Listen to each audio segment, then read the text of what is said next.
Hey, this is Chris, and today we're going to be installing a floating shelf in our bar area.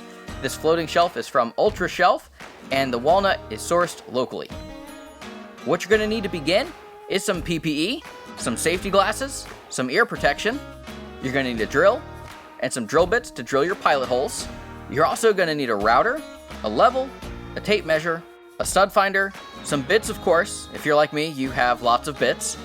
An auger bit to drill your holes, the drill jig and the routing bit, and of course, the actual mounting hardware. Let's go ahead and start. What you're going to need to do first is find your studs and measure your shelf. I'm using a laser level, but you can use a traditional level.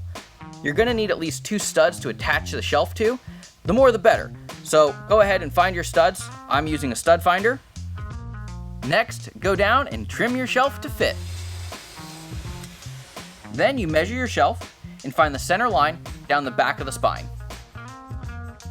Next, you want to attach your router jig. You want to make sure that you attach this right in the center of your shelf because this is where you're going to be mounting your hardware. Next, what you want to do is install your router bit into your router because it's time to hollow out the section for the actual mount. You're going to be removing about 1/4 inch of material. You want to make sure you leave enough room for the screw heads, not just the metal itself. I actually went in and took multiple shallow passes, but if your router allows it, you can take deeper passes. It's completely up to you. Next, you want to go ahead and dry fit. You want to make sure that you're leaving enough space for the screw heads. Make sure that you're not just going flush with the metal. Next, what you want to do is mark the spots for the drill jig.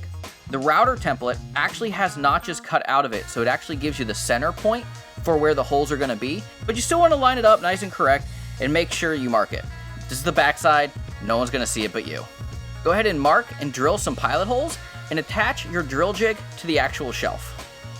Your next step is going to be to actually drill out the holes. Drill out the holes as deep as your bit will go.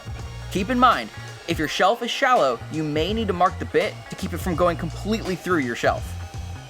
In my case, there's no way for the bit to go all the way through the shelf. I buried it all the way in, and looking at it, I knew I'd need to go a little bit deeper, so I drilled all 3 holes using the drill jig, and then I removed it and buried the bit again, making sure the holes were deep enough to securely fit the mounting hardware.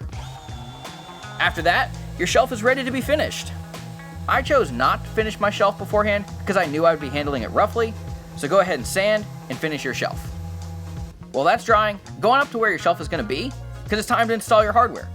Be sure to use your level to make sure your lines are perfectly lined up for this next step. Then, measure, mark, and pre-drill all your screw holes. Depending on the size of your shelf, you may need a friend's help for this next step, but securely attach the screws provided into the shelf and give it a good test to make sure everything's snug. Once your shelf is dry, simply slide it over the metal bars and your shelf will be ready to go. There you have it. Floating shelf from Ultra Shelf.